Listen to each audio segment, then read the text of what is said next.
This is the public celebration of the birthday of Swami Vivekananda. And I have chosen to speak on the subject Swami Vivekananda, his life and teachings. I shall first give you a brief outline of his biography. He was born in Calcutta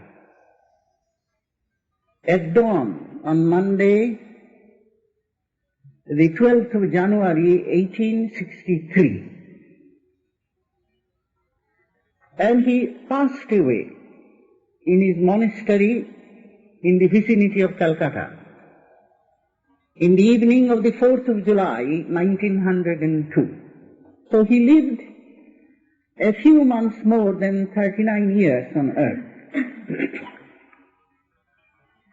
And during this short period, he accomplished a tremendous amount of things for the good of mankind. He was a man born with a mission. Once he said, in London I think, that what Buddha did for the East, I am born to do that for the West. And we all know the history of Buddhism, what Buddha was and what he accomplished for the Orient and, for the matter of that, for all peoples of the earth. Swami Vivekananda has a strong historical sense of the work that he accomplished here. And in the morning of the day that he passed away, he was heard saying to himself that if there were another Vivekananda, he would have understood what he had done. On several occasions he had said that the work initiated would go on in full force for 800 or 900 years, and according to another account, 1200 years. Now, of course, these things are all, you might say, sort of prophecy. And, of course, until a person is proved to be a prophet, and that depends on time, centuries and centuries of time, we really do not know whether a prophecy is a prophecy or just only self-exaggeration. But already we notice certain things. I hope that we are not being prejudiced ourselves, but we notice certain things. The trend of religious thought in the world, the way religion is amending itself, and the way it is going to amend itself. Also, as regards India, we find, as time has gone on, that the prescription that he gave for the regeneration of India is slowly gaining ground, slowly being accepted. Even Mahatma Gandhi, who is credited with having brought about the independence of India, even he was very much influenced by the thoughts of Swami Vivekananda. He had read his works. It is quite possible that he came to conclusions of his own. But when his work and his teachings are analyzed, they are found to be essentially the same as those of Swami Vivekananda. Of course, when we consider his life, the life of Swami Vivekananda, we do it from a standpoint which might not appeal to the general public. As a matter of fact, the facts which justify our viewpoint, many of those facts are not known to the public and probably would not be known to the public. Behind Swami Vivekananda, always in our mind looms the luminous figure of his master, Sri Ramakrishna. And although I have not seen Sri Ramakrishna, I have seen all his principal disciples, and the gigantic spirituality of this man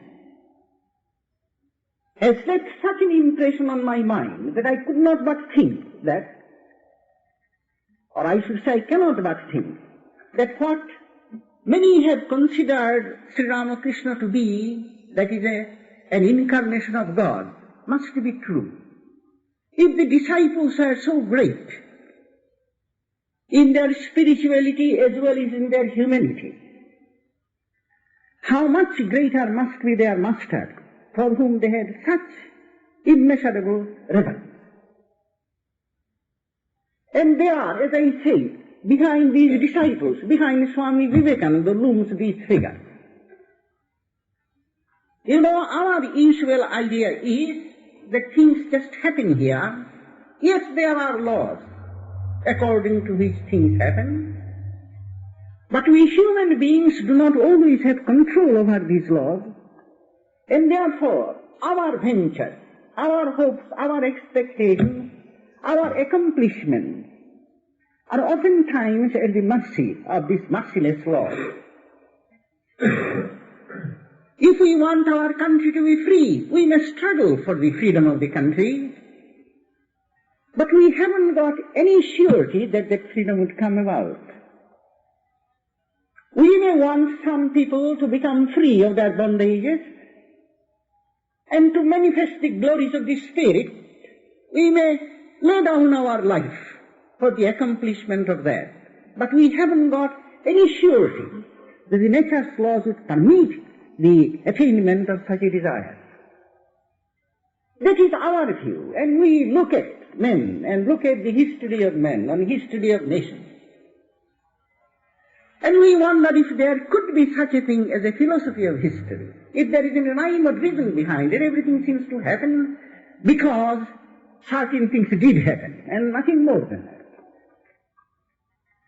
Yet if this is God's work, if behind the affairs of man there is the will of God, it should be possible for some, if not all, to become aware of the will of God, to make their own will identified or identical with the will of God, and carry out this divine will in the affairs of men. It should not be impossible.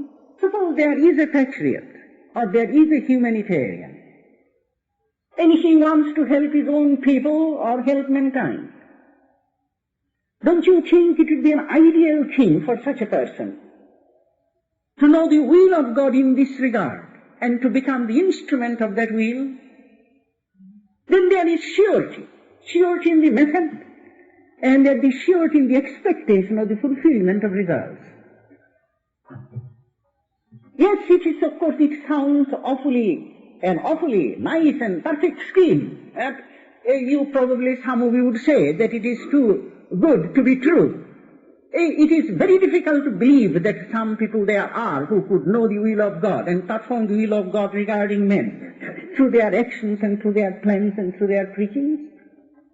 Yet that is just the thing that comes to my mind when I have to speak of persons like Sri Ramakrishna or Swami Vivekananda or other principal disciples of Sri Ramakrishna. Sri Ramakrishna had, even if you don't accept that he was an incarnation of God, he had through years and years of spiritual practices attained to a condition and lived in a condition in which he could be scarcely differentiated from God himself. If you think that just merely the result of extreme veneration on the parts of those who follow him, and nothing more than that, I should remind you here, not a single word passed his lips which was not at once, I should not say at once, which was not in the course of one's own lifetime translated into actuality. If he said something to someone, it did become fulfilled. That is not a single thing he said about anyone which was not fulfilled. Not a single thing. Everything, even casual things, became fulfilled. And not merely that. He could, at will, give spiritual illumination to a person in a single moment. He had that power. When you think of such a man, and when he himself claims that he has no will of his own, everything is the will of the divine, you cannot but accept that there is some truth in that claim. And to a great extent it could be said of Swami Vivekananda also, that his will had become very much identified with the divine will. We always had that tradition in India, that when mankind is in jeopardy, then God does not remain indifferent to the cause of human needs. He becomes bold as an incarnation, or he sends his prophets and his saints amongst mankind to take men out of the difficulties in which they have fallen. It sounds, I admit, somewhat mythical, but maybe there is a great deal of truth in myths a great deal more truth in the myths than we think that there are. We are not really such children of chance as we think, or as our scholars would make us think. Yes, there should be some such surety, having been identified with the eternal. And this is the thing which I would like to impress upon you first of the life, about the life and the teachings of Swami Vivekananda. He was a most extraordinary person. When he first came to his master, in those early days, once Sri Ramakrishna asked him, his name before he became a monk was Narendra, and in short he used to be called Naren. Well, his master said, Naren, do you see a light when you go to sleep? Yes, sir. I always see that light. That has been his, as long as he could remember from his childhood days. Whenever he would about to fall asleep and will become drowsy, you will see a light coming out from this part of his head, and gradually becoming larger and larger, and then exploding. And his whole body will become surrounded by that light, and he will fall unconscious in that light. He will fall asleep in that. That was his way of sleeping. He always thought that is the way everybody slept. And once in his early days asked one of his childhood friends, don't you see a light when you fall asleep? I don't see any light. He was very much astonished. Being so young, he didn't give it much more thought, until his master asked him about it. And then the master said, what is this the sign of? This is the sign of a person who has become perfected in meditation. Dhyana Siddha, that is to say, meditation is spontaneous with that person. He does not have to make any effort. Automatically his mind remains there.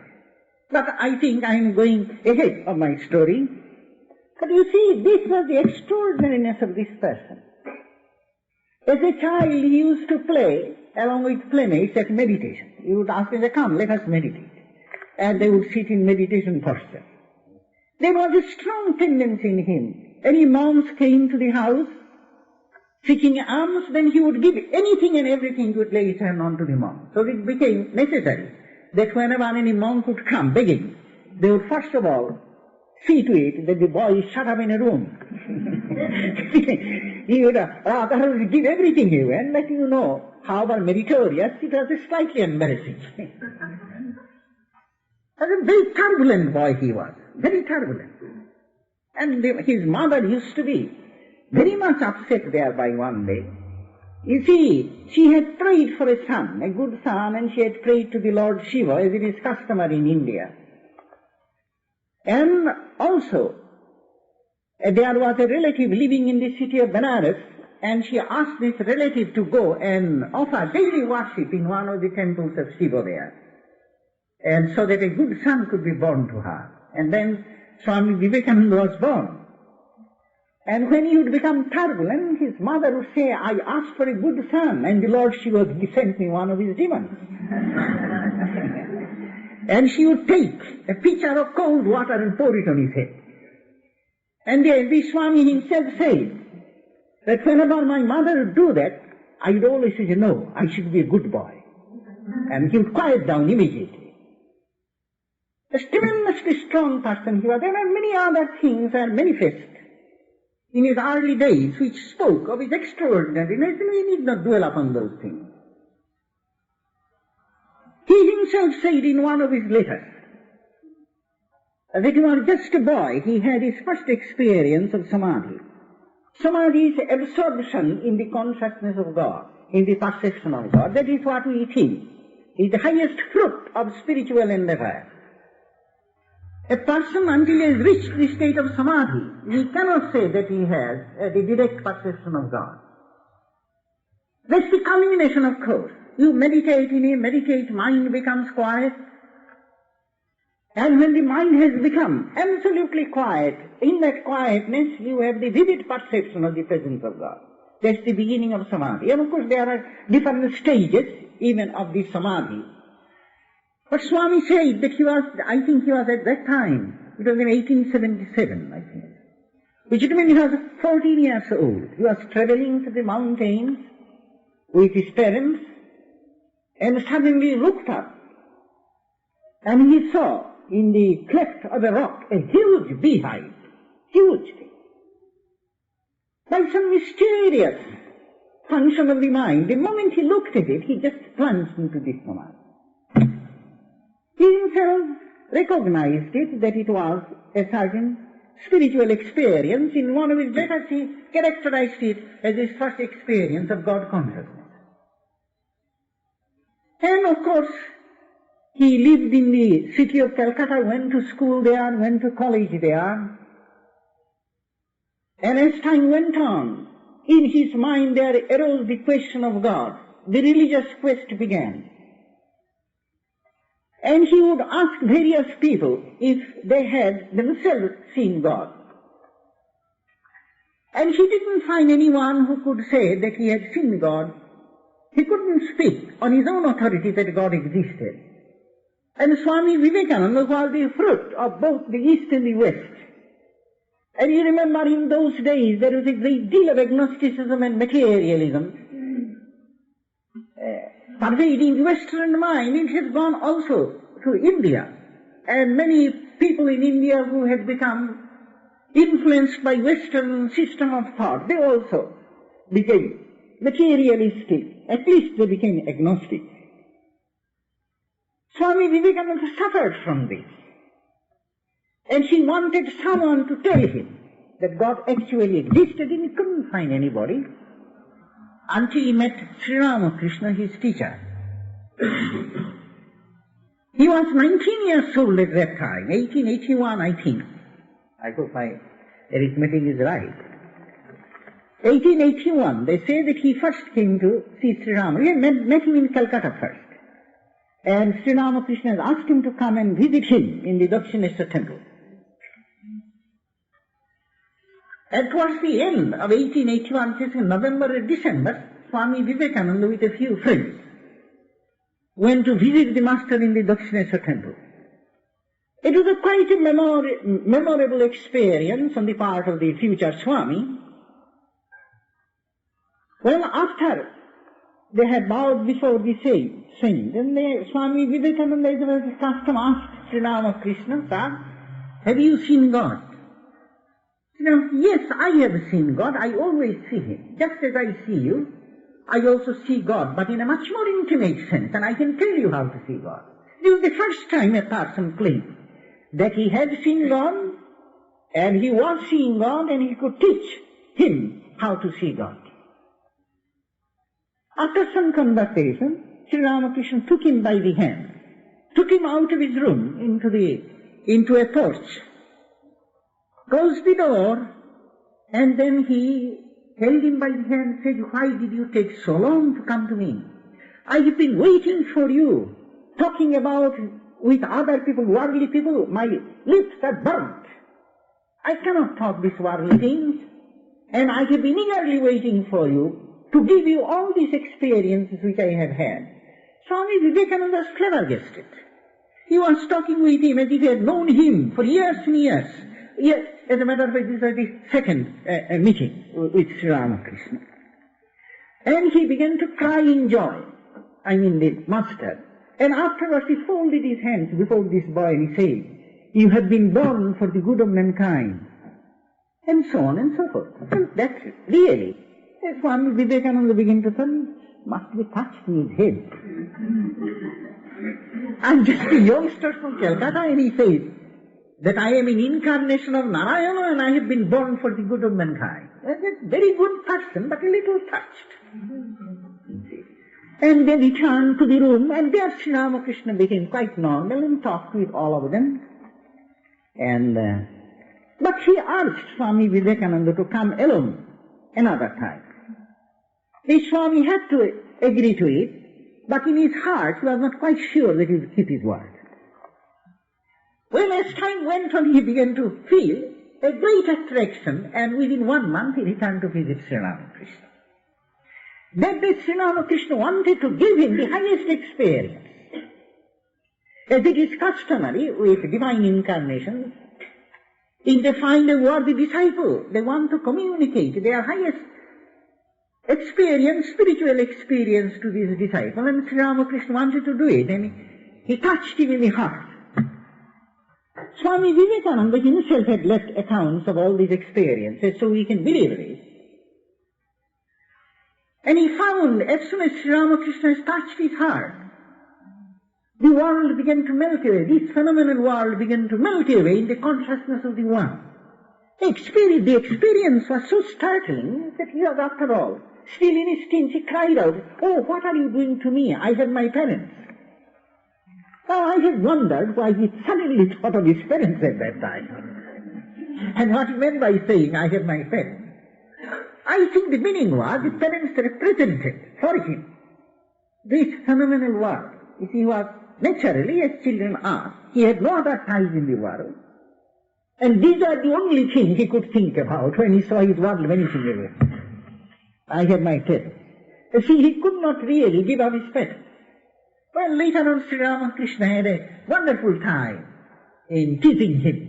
He says, Noren also says that he has his parents. Well, Sri Ramakrishna would say, "I am all burnt out. I have nothing else than God." But Noren has his parents. Well, so Sri Ramakrishna said, all right, it will come about next time. So he just brought him back to his ordinary consciousness. Well, after that, Swami Vivekananda would visit him often, and he began to feel a great love for him, the utter purity of Sri Ramakrishna, the complete renunciation of everything worldly, the innocence, the seriousness, and the sincerity of the man made a deep impression on his mind. On the other hand, being of a skeptical turn of mind, he did not have much conviction about Sri Ramakrishna's many spiritual visions and experiences. He would say, well, I shall believe all these things only when I have experienced them myself, otherwise I won't believe it. He would not believe this worship of Kali or going into the Kali temple. God is formless. He could not believe that God has a female or male form and all these things. He thought these are just merely the heritage of Hindu superstition. And he would fight with his master on this point. He would argue, and he was oftentimes very vehement, and he never minced matters.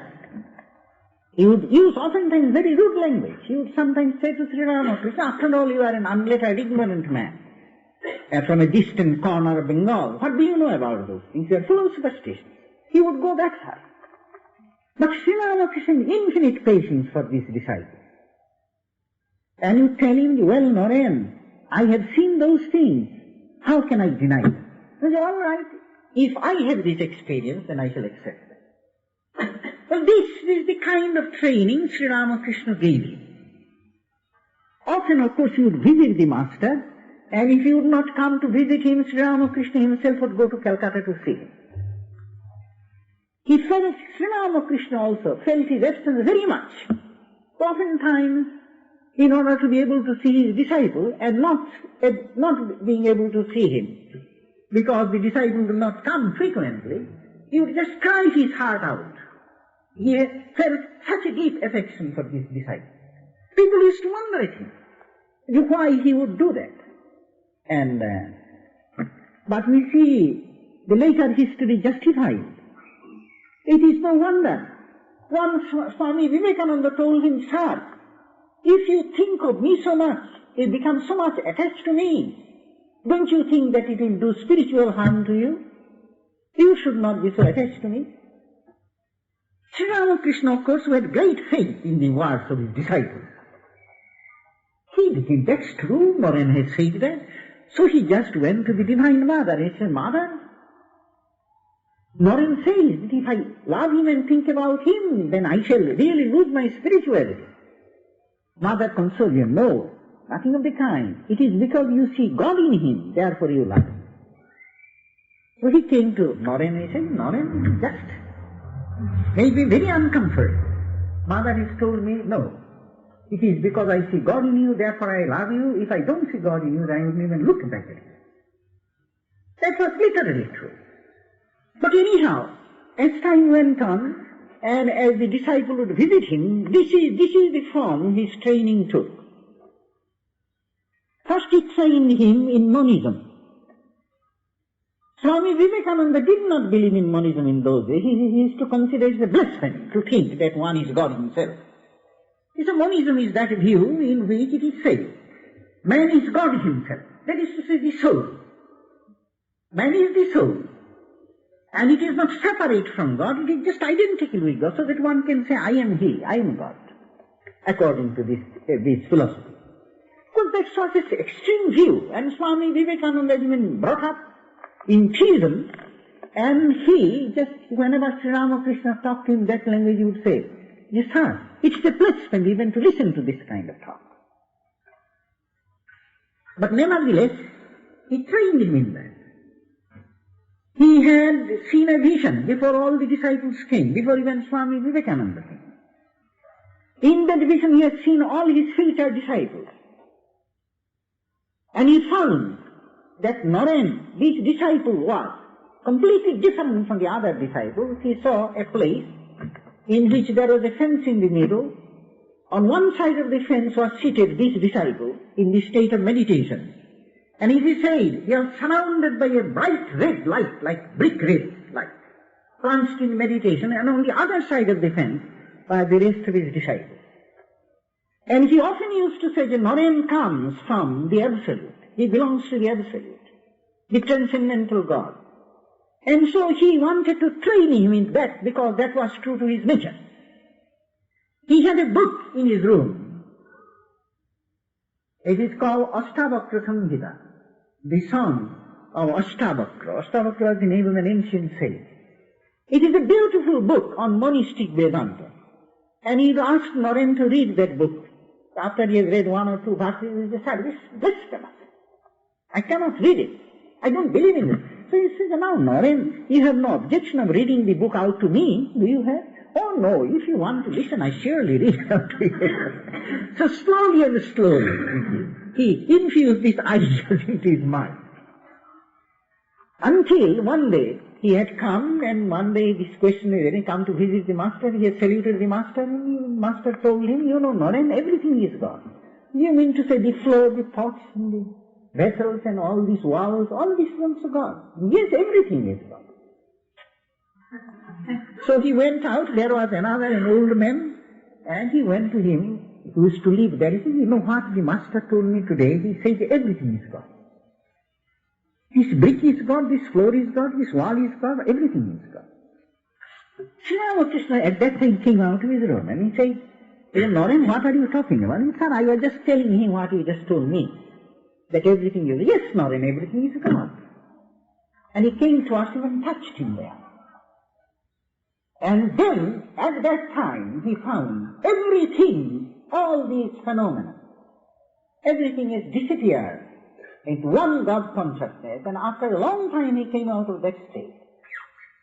And for many, many days, he couldn't get rid of this consciousness that everything was God. Wherever he looked, he found that everything was saturated with the being of God. Sri Ramakrishna gave him that experience. And that was his first training in monism. Through that experience, he began to become convinced that there was some truth in that. The truth is this, that what we see to be many things, many substances, matter, mind, life, and all those things, are nothing but an appearance on this one substance, divine substance that exists. Yes, it is true. But you see, the separation of the two can take place only in a heightened state of consciousness. When After that, Sri Ramakrishna gave him another training, and it might sound that it was a sort of retraction. Afterwards, he wanted to make him devoted to God as the mother, as Kali. He had to do it. You see, Swami Vivekananda had been born with a tremendous sense of freedom. And he would not allow himself to be bound out by any consideration to this life. Whereas Sri Ramakrishna wanted that his disciples should become an instrument of service to mankind, for which Sri Ramakrishna had been born. And if he was not bound down to this world to some extent, how would he serve this world? So Sri Ramakrishna often would pray to the mother, "Mother, bind him, bind him. Bind him, otherwise he would not do any work." Well, in the meantime, Swami Vivekananda's father had died, who was a prominent attorney of Calcutta and lived in a high style, and was a very hospitable man. And suddenly his father died of heart disease. The Swami was not at home. They sent for him. He came, it was at dead of night he returned, and in a few days found that not only the father had not left anything for the maintenance of the family, on the other hand, the family was heavily indebted.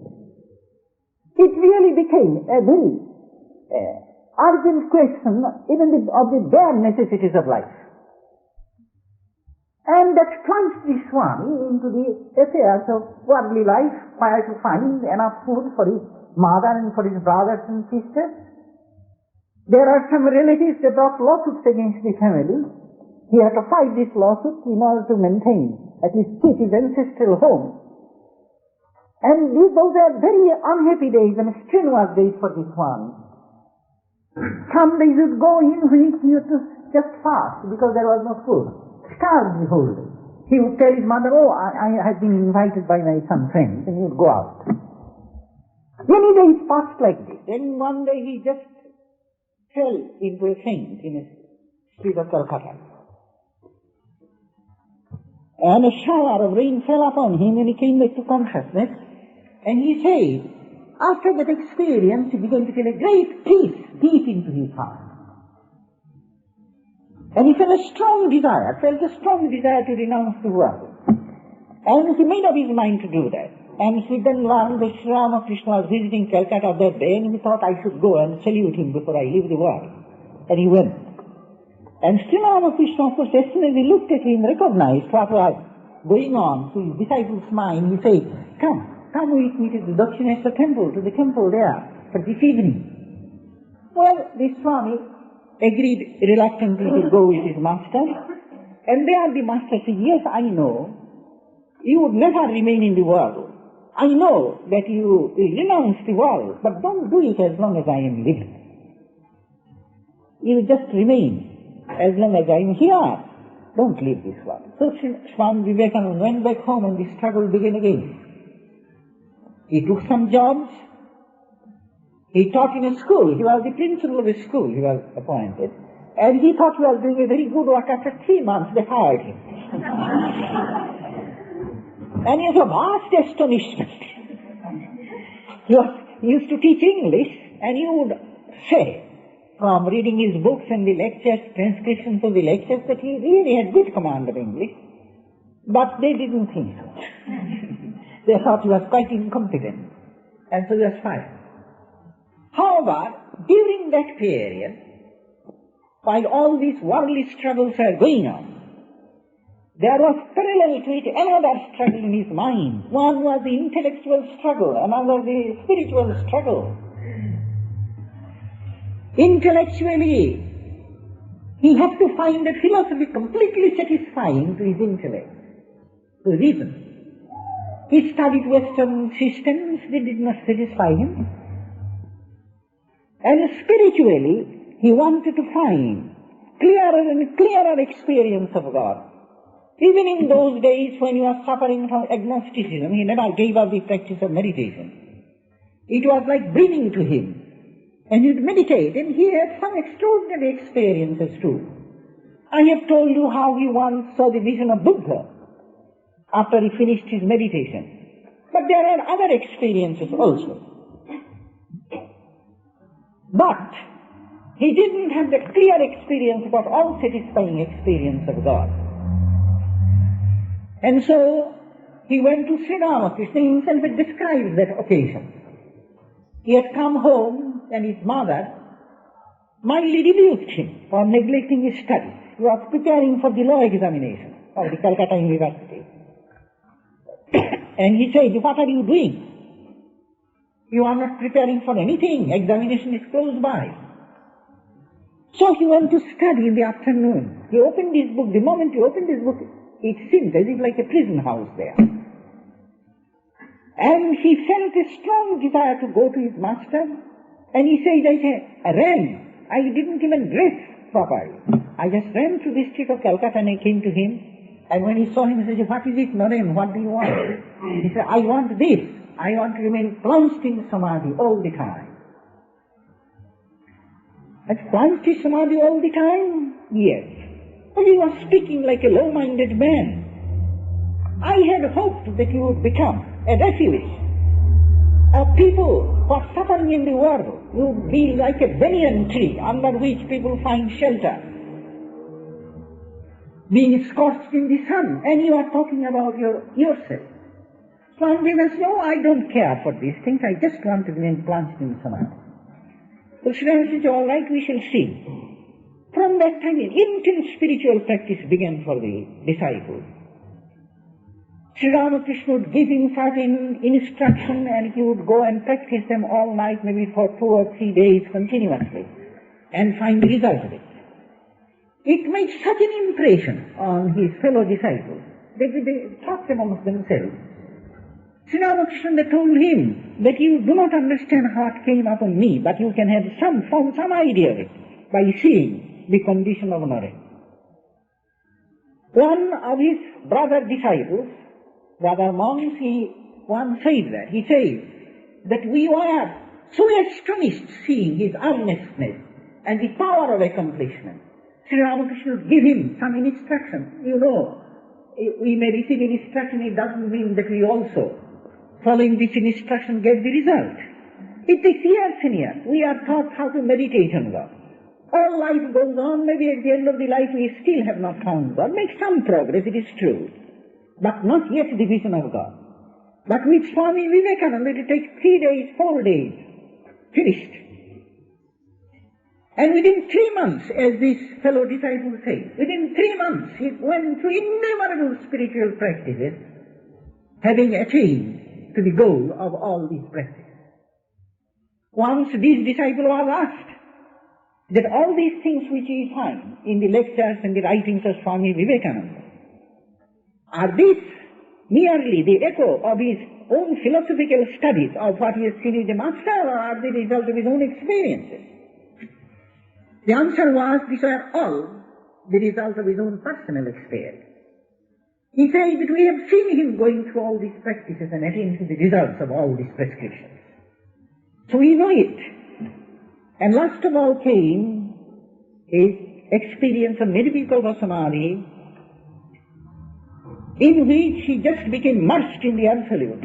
And late at night, when he came out of that state, he went to see his master. And he said, the master said, "You have pestered me long for this experience you have had. But until you have done my work, until you have done mother's work, you would not be allowed to have that experience again." Swami Vivekananda, of course, would not accept that proposition. Since Sri Ramakrishna said that you will be made to do mother's work, whether you like it or not. Well, it had come like this. You see, through all these, poverty of the family and starvation and all this, the Swami was very much disturbed to go back a little. And one day suddenly it occurred to him, why do I not ask Sri Ramakrishna to help out? He had extraordinary powers. Maybe if I asked him, he might help the situation. So he went to Dakshineshwar temple to visit his master. And Sri Ramakrishna said, "All right, Naren, you go to the temple of the mother, and I assure you, whatever you would ask of her, she would give it to you." So Swami Vivekananda went to the temple of Vimara, but by the time he stood before that, he had forgotten why he came there. The family, everything was forgotten. And he prayed only for devotion, knowledge, and all those things which a soul seeks for. So he returned to his master. Master, did you ask for your family? No, sir, I had forgotten about it. He just said, go again, ask him out. The second time also, the same forgetfulness came upon him. But the third time he remembered, but he could not ask the mother. This is why I could not ask material things, even from my family of the mother. I just couldn't do it. So he came back and told that to his master. Then Sri Ramakrishna said, all right, Naren, I assure you, henceforth your family would not lack the bare necessities of life. As he put it, they would always have coarse cloth and coarse food, coarse rice. That is one way of saying the necessities of life. And it was true. Henceforth they did not. They never lived in much comfort, but they never lacked the necessities of life. At that time something very interesting happened. At that time, that very night, he became converted to the Divine Mother. What Sri Ramakrishna wanted of his disciple, that he should somehow bend his will before the will of the Divine Mother, it took place that night. And Swami Vivekananda afterwards said, Mother took advantage of me. I was in great distress at that time, and she took advantage of me. And she made a slave of me. These are her very words. He said that. These are a very slave of you. And Mother said that as long as you have to do my work, you will never be released. And when you have finished my work, then only you have a release. And Swami Vivekananda himself said that henceforth he always would feel two hands holding his wrist like this, all his life, until 6 months before his death. Then these hands disappeared. Now imagine this. I began with this preface, that there may be some who live close to the will of God, identified with the will of God, and becomes the instrument of the divine will. Swami Vivekananda was one of those.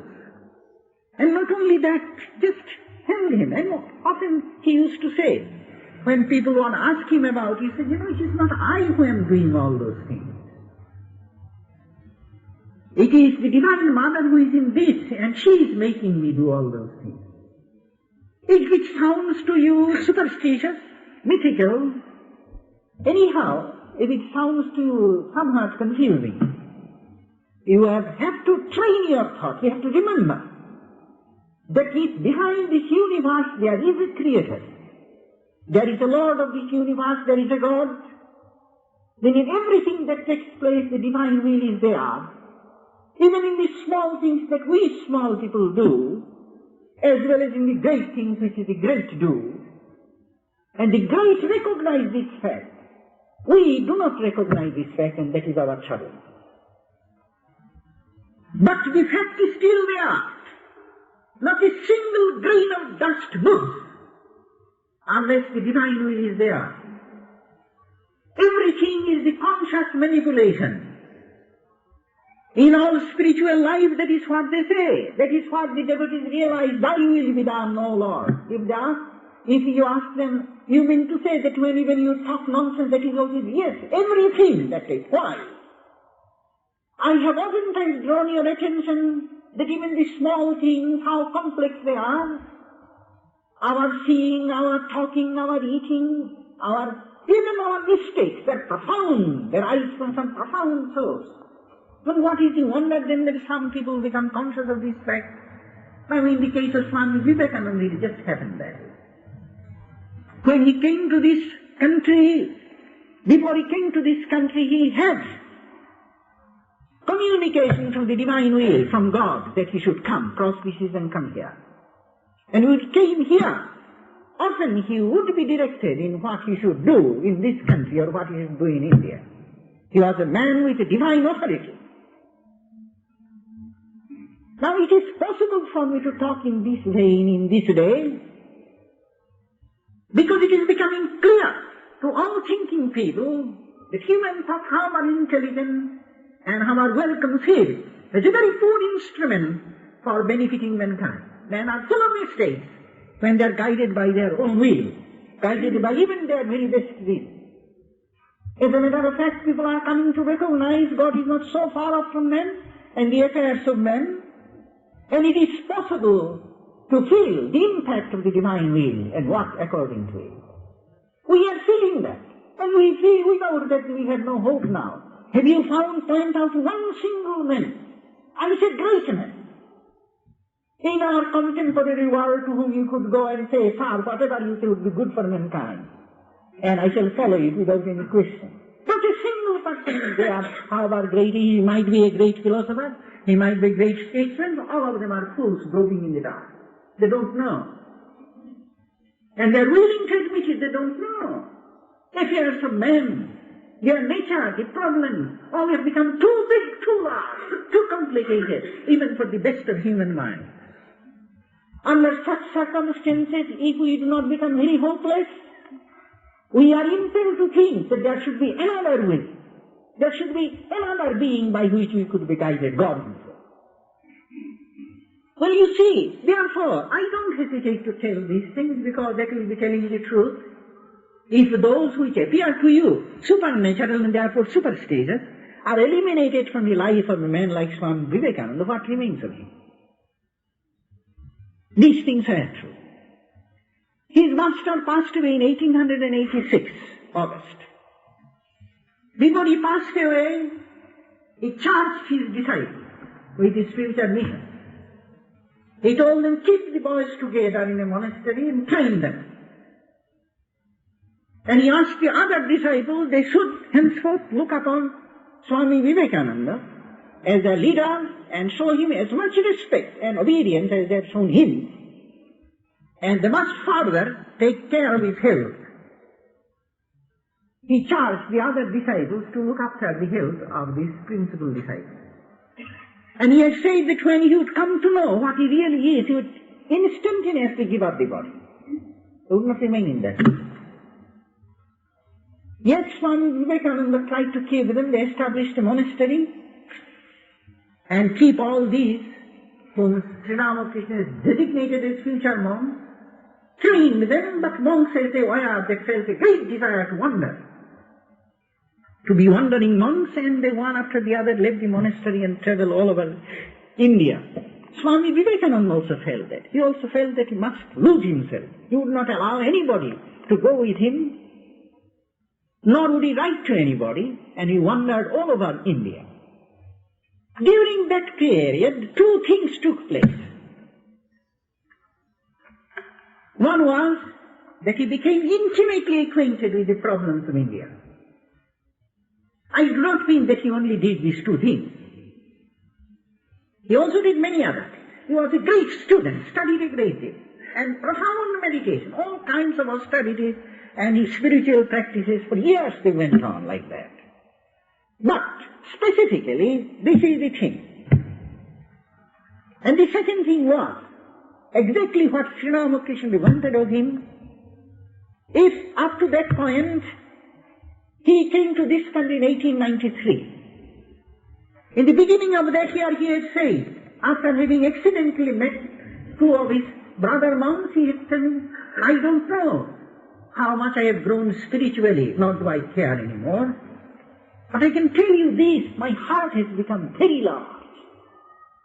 I feel keenly for the sufferings of others. And I tell you, if going to hell would help one person, I am willing to go to hell 1,000 times to help any person. Yet that is what has happened to me. You see what has happened? Whereas before, he would not even agree to his master to do his work for the good of mankind, and he wanted to remain lost in the absolute. Here as it has been pushed out of the absolute to the other form of the absolute, other form of God. The other God, as Swami Vivekananda said in course of a lecture in San Francisco, man. Between soul and God, there is a sort of polarity. Certainly there is an intimate, God is the God of the souls. And the souls are the parts of God.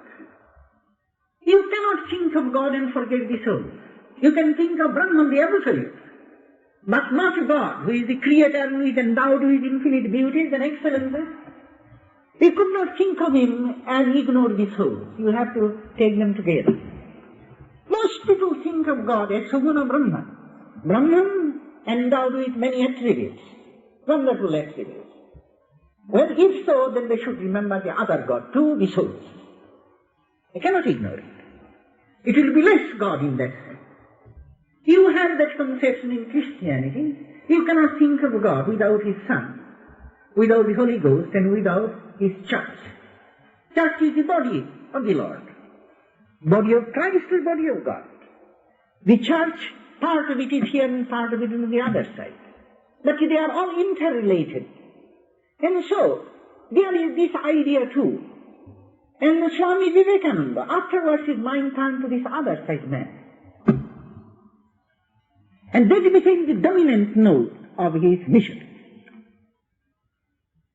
And at that time, in 1893, word went around that there is going to be a Congress of Religions in America, in which all the delegates of all the different religions of the world would gather together. And some asked him that he should go to the West. As a matter of fact, some people have asked him to go to Europe to preach Hinduism. But when this news came of Parliament of Religions in Chicago, they asked him to go there. Of course, he didn't pay any heed until he has finished his wandering and had come to the city of Madras. His mission in India, this part of his mission, getting acquainted with everyone and getting acquainted with the problems of India has been completed. And when he finished this, and it gone to the southernmost part of India, called Kanyakumari, Cape Comorin. There is a temple to God there in the form of the maiden, Kanyakumari. Beautiful image. I had visited there. It's considered a very sacred temple there. Many people come to visit there. Swami Vivekananda went there, worshipped there, and then he came out. And there are in the sea many rocks there. He has finished traveling in India. Well, almost finished. And in his mind, the problems of India have been agitating for several years. They have taken their form in his mind. And also, he began to think about the solutions of this problem. And he swam across the water and went on a rock and sat there. There are two versions what takes place there. He himself has written in one of his letters about that. He says, I sat there on the last rock of India. And I began to think of these many problems, and I thought, these hundreds of thousands of monks are wandering on the face of India. Yet millions are starving there. If these people could devote themselves to the service of the people, then India could be raised without any difficulty. Another account is that he had a very profound spiritual experience there, seated on this last rock of India. In his letter he does not write of that spiritual experience, but one of his fellow monks said that in course of conversation once, a tremendous experience, extraordinary spiritual experience, and out of that experience he devised this scheme, that you will engage the monks for material service of the people. Some of you might say that why? Other religions have been very Christian missionaries, Christians, monks and nuns and ministers, they have been doing this kind of thing.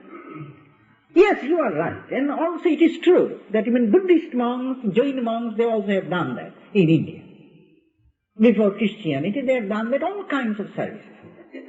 But you see, spiritual life has been always considered as something otherworldly. You live the good life here, do all you do, but if you want to realize the highest goal of spirituality, it is not in the world, it is beyond the world, beyond space, beyond time, beyond any consideration of this worldly life, whether it is happiness or whether it is sorrow. You have to transcend all those things.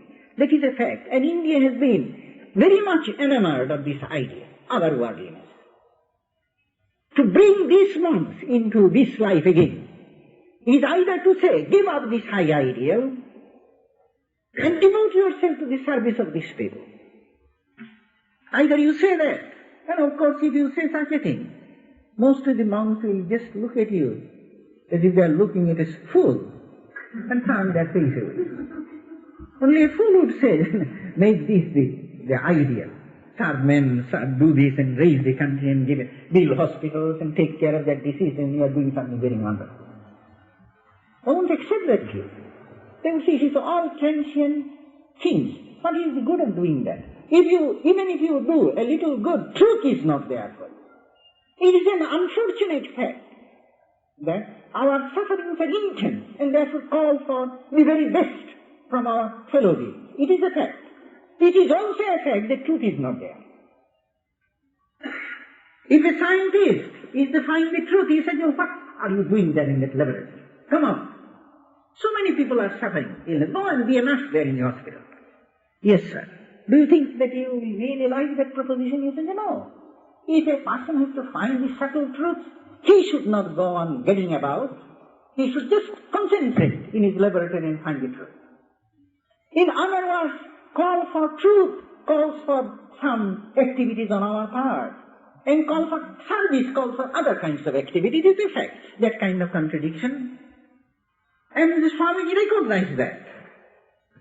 You might ask, give up this high ideal and take up this service. As I say, that was one proposition, and as I say, that proposition would be turned down. Or you have to find some way of conceiving service which would be in consonance with the pursuit of the highest spiritual truth. You see, here was a different problem from the problem of Christian service or Buddhistic service or Jain service. Buddha, by his own example, showed wonderful compassion. And he said, just serve all, remove people's suffering. Buddha said they did it. But even those, you remember, if you have studied Buddhism, you find that the Buddhism has two different schools, Hinojana and Mahajana. They call it lower vehicle and higher vehicle. Hinojana is being still followed in Ceylon and places like that. Mahajana in Tibet and in China and other places. You see, Hinojana, people, those who followed Buddha, just went after Nirvana. Service and other things they didn't bother about. They say, Buddha really taught the way to Nirvana. And meditation and other things, thereby you attain to Nirvana. That was his thing. Later on, however, Mahajana, the other school, became predominant, in which the idea of compassion became a very strong note.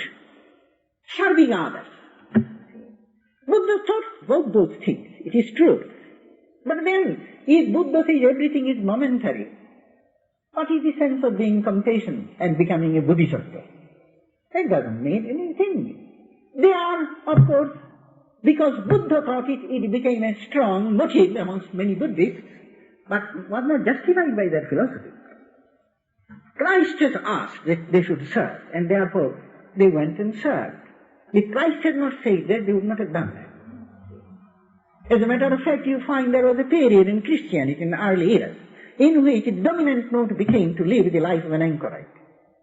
Extreme asceticism. And they all went into the desert and lived there, practiced hard austerity, tried to realize God, and so on and so forth.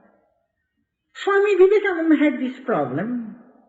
He wanted to find a way in which this tremendous power of the monks could be devoted to the service of the country, of men.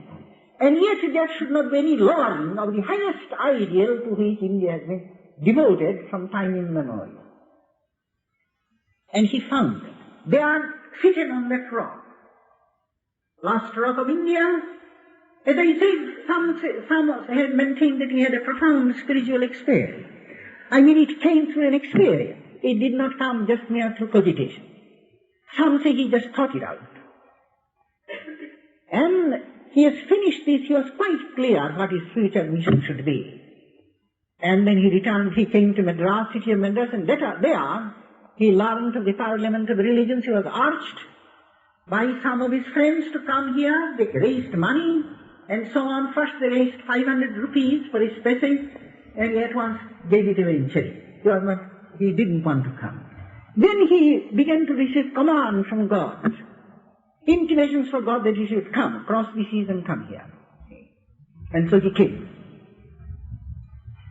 And you know how he came in 1893, and he came to Chicago and found he had come earlier, farther, that he would not be accepted as a delegate because he had no credentials with him.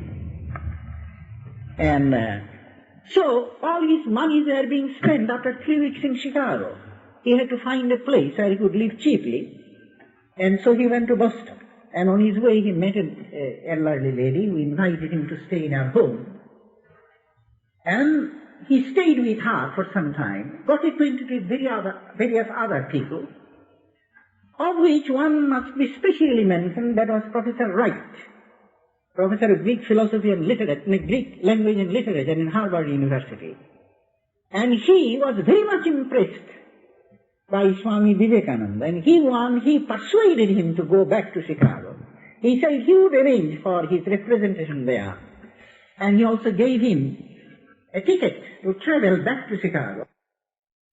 A vivid consciousness of the presence of God everywhere. Yes, brothers and sisters and brothers of America, this is what we have to remember. This is what we have to remember. Man is not man, man is God himself. That's the whole clue. For all is said and done, that's the motto. Let us just rub our eyes. Let the scales fall off. Let us recognize that everything that is the divine substance. Nothing else is. There is only one substance, and that's divinity. Well, he taught this. It does not deny, notice this, it doesn't deny other forms of religion because they are all in the way. If I am a dualist, it is not contradictory to this monism, only it does not reach as far as monism. But it is on the way. It doesn't deny anything. Brahman can be enjoyed in various ways, infinitaries aspects, infinitaries attributes, although in his own nature he is absolute. Short of this absolute nature, God has got infinite attributes, blessed attributes, and we can enjoy those things. Infinitaries form, infinitaries revelation. Man also is one of those revelations. So you see, there you reach a state, and in that state you are free from the bondages of the so-called human nature. You feel now tied up, associated with divine nature. You feel your own nature and divine nature are one, and in that consciousness you live. If you close your eyes, you feel him in your own heart of hearts. Maybe you have many experiences of him. You open your eyes, and there he is manifest before you in the form of infinite number of men and women, and you do your service there, worship there. That's all that it comes to. If a time comes when you would not have any eyes to open, you yourself gone beyond body and mind, you will become one with God. That's the eternal destiny of the soul. But as long as you are here, he could become a very potent instrument of service. This is he taught. He taught here spiritualization of everything, the vision of the divinity of man, monism. And of course at the same time, as I told you, he interpreted the ways and manners of India to the people, and many, they were deeply impressed, and when they have gone to visit India, they have been able to discover these truths, highly treasured truths in spite of the poverty and insanitation of that country and secular ignorance. They have been able to discover. Well, he returned to India, and when he returned to India, he established this monastery. He established also a philanthropic body. He called them Ramakrishna Math and Ramakrishna Mission. Math is monastery. A twin body, but actually it is run by the same number of people. When it goes out, does public service, he calls the cooperation of the public, and that is called Ramakrishna Mission. It renders his accounts to the public. Everything is done just like a corporation, philanthropic corporation. But when it has to deal with the monastic living, the public does not have anything to do with it unless they come there for instruction. They live their solitary life. They live the life of meditation and other spiritual practices. He established those things. He called them Ramakrishna Math and Ramakrishna Mission after the name of his master. When he finished this, and he went all over India giving lectures too, spreading his message there, that was in 1897. In 1898, he bought a place on the other side of Calcutta on the river Ganga for the headquarters of the Ramakrishna Math and Mission, for the monastery, which is now growing with phenomenal speed. He bought it, and there was an old building. It was repaired, new buildings were put up. And he also went with some Western disciples to Kashmir. He had also visited Kashmir in 97. But in 98, he went with these Western disciples. Didn't give any lectures at that time. And visited the holy shrines there, and that period was an extremely valuable period in Swami's life. He visited a cave there, high up, called the Cave of Amarona. It is dedicated to Shiva, and only one day in the year pilgrims go there. The state of Kashmir arranges for the pilgrimage. And they have to return the same day from the cave. They cannot stay there. It is too cold, even in summer. When Swami Vivekananda went there, he had direct experience of Lord Shiva there. He saw him, shining form, and Shiva granted him a boon there. He said that you won't die unless you want to die. That is the boon he received from Shiva there. He himself said afterwards. Then after this he went to another shrine, and that was dedicated to God as the Mother. Some say that brought about a great change in this one. In his outlook. He became more like the instrument of the divine will, and very gentle and so on. I don't find any sign either in his utterances, in his writing, or in actions. I once asked one of his disciples, "Sir, is it true that there was really a change?" He said, "Oh yes, there was a change." I still don't believe it. You see, there was no doubt a temporary change. I mean, the impression was very deep in him, for some time must have remained. But it did not change him to the extent that his ways of working, his outlook, or his message changed. We don't find any change there. In San Francisco, he gave a series of lectures in which he was as belligerent as he ever was. He said, "Mother is trying to bind you down, fight Mother." That is what he said here in Kosovo. Give her fight. And in one of his poems he says, "Pujatar Sangramapar." What is worship to the Mother? Incessant fight. That's the Mother. That's the worship she likes. She wants her children, you see, to be powerful. She herself, Shakti, infinite power. She doesn't want that we should just cringe before her.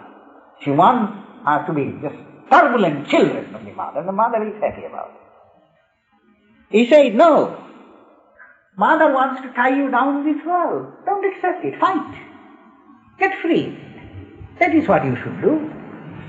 So I myself don't know what has happened. Anyhow, after he returned, the monastery was ready. He dedicated it. And in 1899, in the summer, he came to this country. By that time, he said, his work has been over on this earth. But Swami Brahmananda,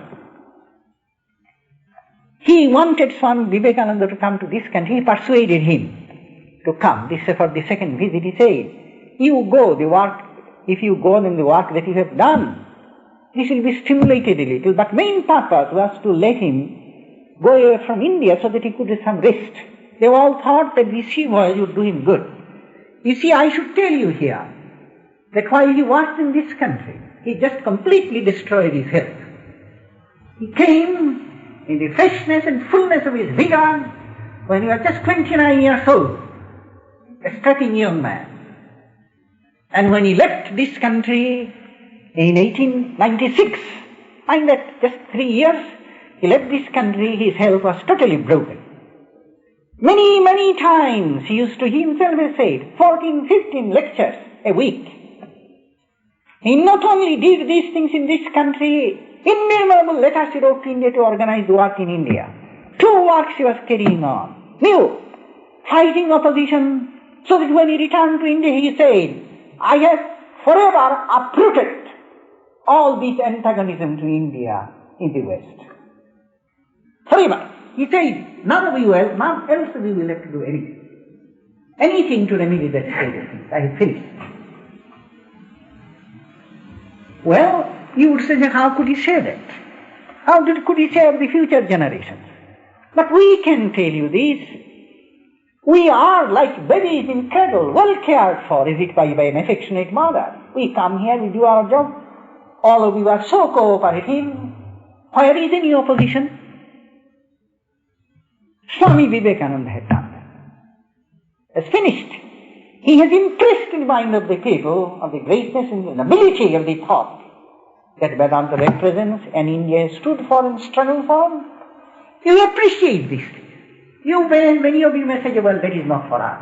That's a very reasonable attitude to take. You should examine and you should say, this would not do us good. You have a freedom of accepting or not accepting. But you all recognize, yes, it is a noble system of thought. He had done that. And mind that the complete God absorption which has been the ideal of the spiritual man in India, utterly forgetful for the world. He had to change that tendency of the mind.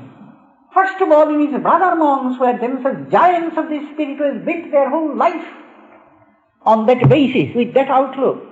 He had to change them, and change had to be of such a permanent and deep nature that all the others who join the order will naturally fall into this new mold. He had to do that. And he did this.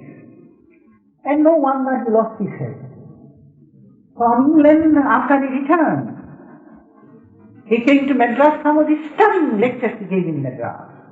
I have heard from people, there was a professor who had known this Swami in the wandering days, before he came to this country. Wonderful man. A professor of philosophy, great Sanskrit scholar and Vedanta scholar. Old man, but full of enthusiasm is to come. And day and night we talk about Swami Vivekananda. And he told us that in Madras when Swamiji was there, he would have momentary samadhi. Talking, suddenly his eyes would be still. No talk, still. For a minute or 2 minutes, then he will again begin to talk again. I have heard also from afterwards, from another source, that some of the Swamis were with Swami Vivekananda, they themselves noticed it. Swami Vivekananda himself had said, as soon as this work was over, his mind as it were began to lift upwards. That which was promised by Sri Ramakrishna, that when his work would be over, he would be allowed to enjoy that state again of samadhi. It started to be fulfilled. I heard from Swami Shivananda himself one day, he told me. He said, after his return from the West, Swami Vivekananda lived perpetually on the superconscious plane. Well, you see, this thing has taken place when he finished his activity in Madras. They invited him from Bombay, he couldn't go there. His health was just broken. And then by a boat, he went to Calcutta, across the Bay of Bengal. And they became very much concerned in his condition. And all kinds of treatments, none of those things have helped. One day he said to somebody who was inquiring about it, he said, you know, this is a mortal disease from which I am suffering. There is no remedy for it. In other words, you see, if you use this body to an extent that the body cannot really take that impact, then afterwards it just gives way permanently and you cannot do anything about it anymore. It's gone. One can return only from a certain point.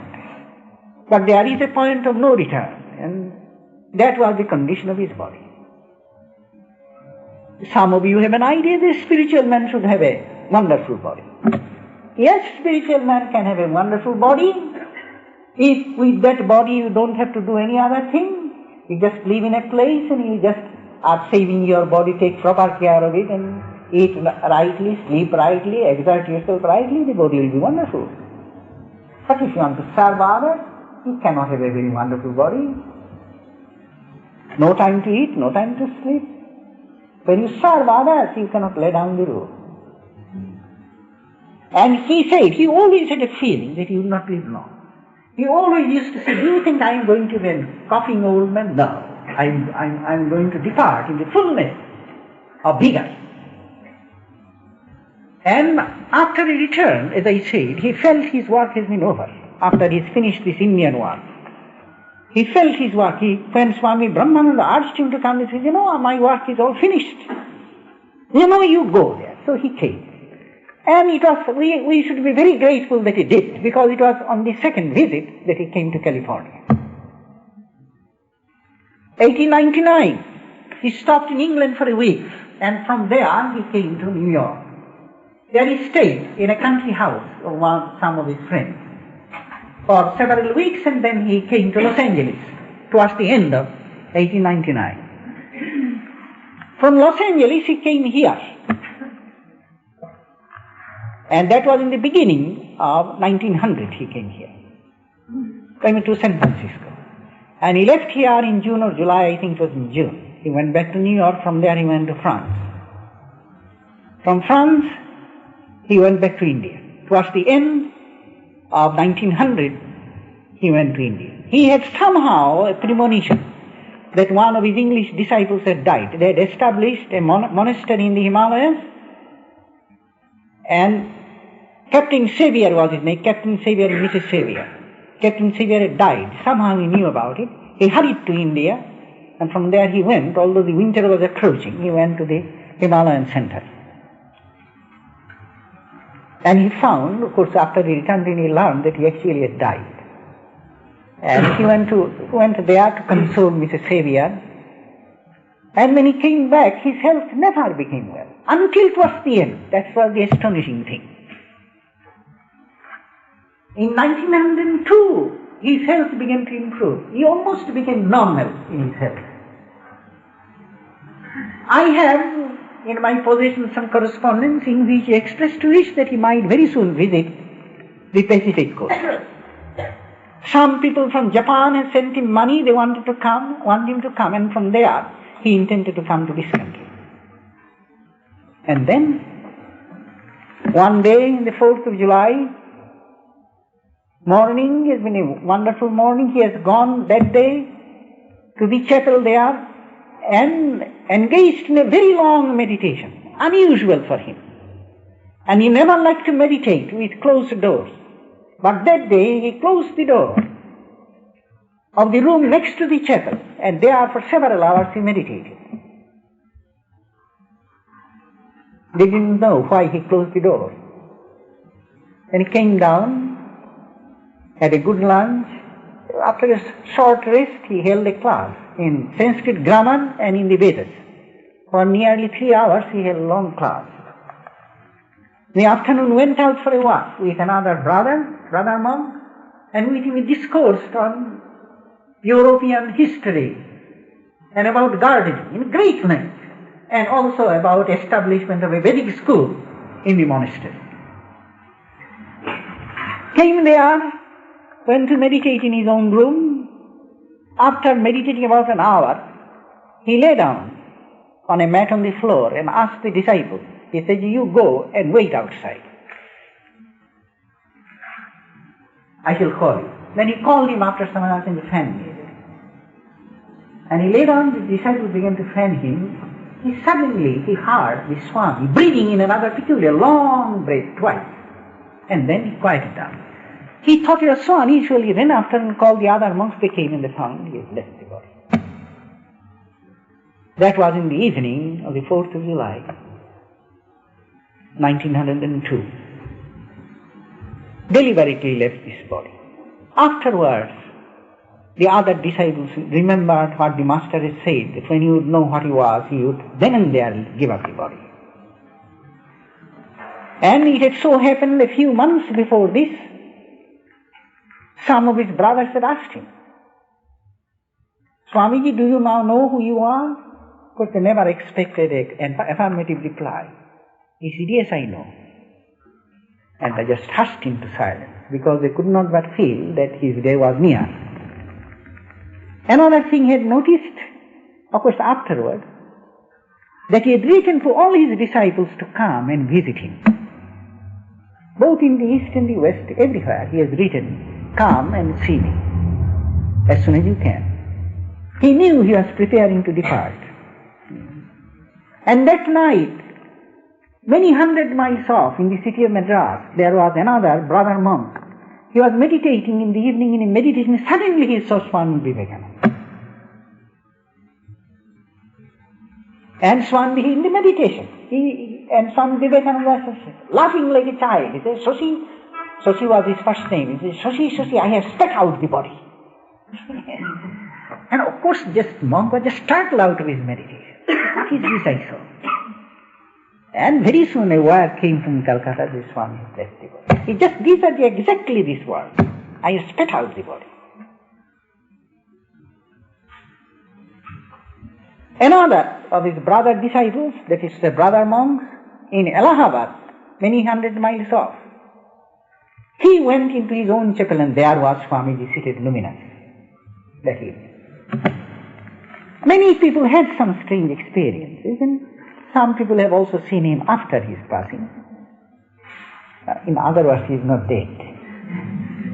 He himself says that when I shall give up the body, I shall be able to serve men much better, because there would not be this impediment of this physical existence. To one he said in San Francisco, I have fallen in love with man, maybe I shall have to be born again. He was indeed greatly in love with man. Everything concerning man was sacred to him and precious to him. His food, his physical comfort, his health, his learning, his education, his civilization, his culture, everything was precious to him. Yes, my friend, if you love someone, everything about him is precious to you. Everything precious. And if you could love man as he truly is, everything concerning him would be precious to you. There would not be anything unspiritual about him. If we sweep his room, that will be as good as intense meditation on God. If we sweep this street, it will be a sacramental work for you. The Lord himself will say to these streets. That's another vision of religion. See, this is the age in which man shall be worshipped as God. The visible God, as Swami Vivekananda said, not the invisible God. Just imagine the blessedness of living in which, whichever way we look, you see God himself embodied. Whatever you do is a consecration. Just imagine the blessedness of it. And if you think that sounds more like poetry than reality, how about God experience? If you have that state of mind, do you think God is far off from you? No. You cannot have any smallness, you cannot have any ego, therefore you cannot have any selfish desires, and therefore no bondage.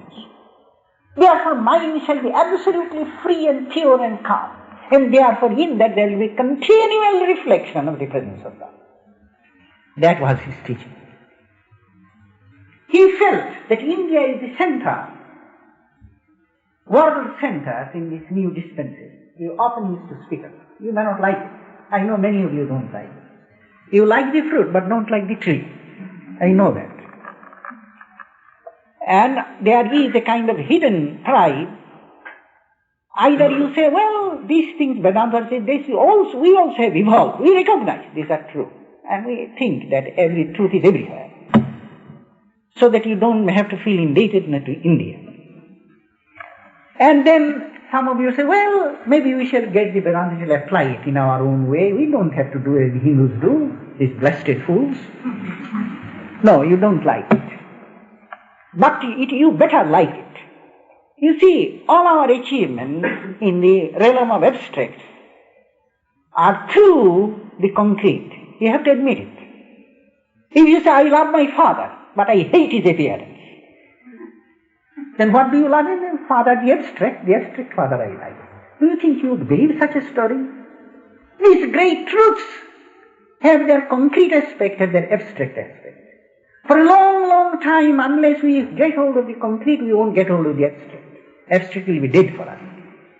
So I suggest that, as Swami Vivekananda said, he met on his first return from India, met an Englishman. He was an administrator of one of the states in India. He was a positivist, a very nice person. His name was Sir Henry Cotton. Very capable man, but because he was pro-Indian and a very liberal-minded man, he did not have much promotion. So when Swami Vivekananda went to the capital of that state, he came and saw Swamiji and invited him to dinner in his own place. And Swamiji became very ill there, and he sent his own doctor to treat this one. And he asked Swamiji, Swami, how does India appear to you after you have seen all the prosperity of the West?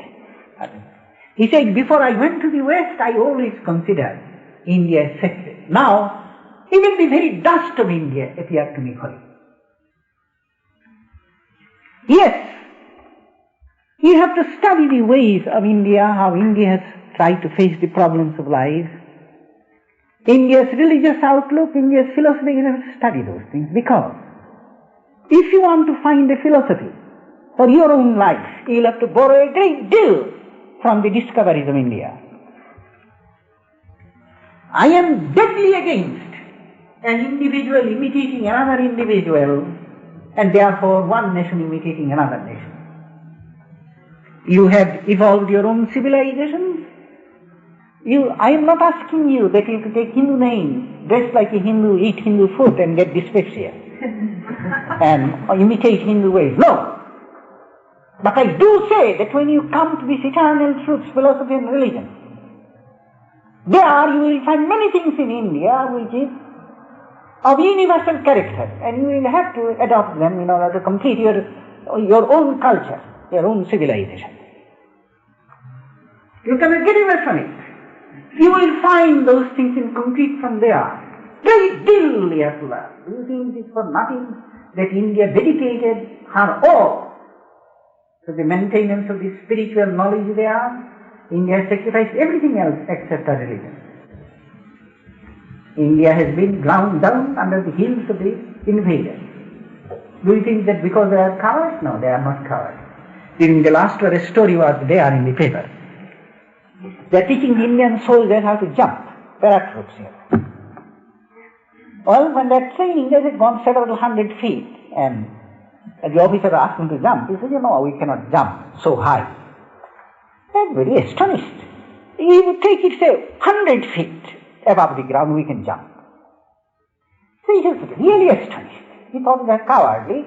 Then he discovered that these people actually meant jumping without any parachute.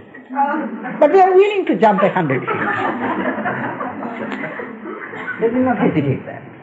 Is that a sign of cowardice? You have to read the reminiscences of Sir Roberts. Lord Roberts was the commander-in-chief in India during Curzon's rule. He tells you about the Indian soldiers. No, Indians are not cowards. No. They could not throw off the mightiest empire in world history if they were cowards. They couldn't. But what is it that religion made cowards of them? Swamiji said, I am proud of the expression, the mild Hindu. Strong man is always mild. We don't want to destroy anybody. We want to be gentle. He said that. Yes, that is what we are taught. We became non-violent. Even now, majority of the Hindus, they will shiver at the idea of living on any animal food. Even now, majority of the Hindus are vegetarian, non-violent. Buddhism, Jainism, all the Vaishnavism, all this is taught them. We have been taught that any of these things in this world is a degradation of the soul, to be caught by that. Free spirit should be free. That is what we have been taught. But that does not make for a fighting desire, does it? You may be a good soldier, a strong man, but you would not like to kill your fellow man. They couldn't. And so they came. And they didn't bother about it, and gradually the country was taken over first by the Mahamanans, then by the British. But you see, those days are gone now. In spite of all those things, we hang on to our religion. And that thing for which, through several thousand years, we have given our very best, that thing cannot be just the equivalent of the religions of the other nations who has given only a part of their energy to their religion. You have given your religion, your energies, best energies for material development. You have brought wonderful boons for the comfort of mankind. So I say, if you want to have the very best of those things, you have to turn your head to India. Swami Vivekananda is a representative of the spirit of India. Sri Ramakrishna is a representative of the spirit of India. You have to turn your heads towards them. Study them, don't imitate. Find what is good there. We have to do it. You have to borrow from one another, learn from one another. And if we have that noble spirit, we shall find our problems will be solved much sooner.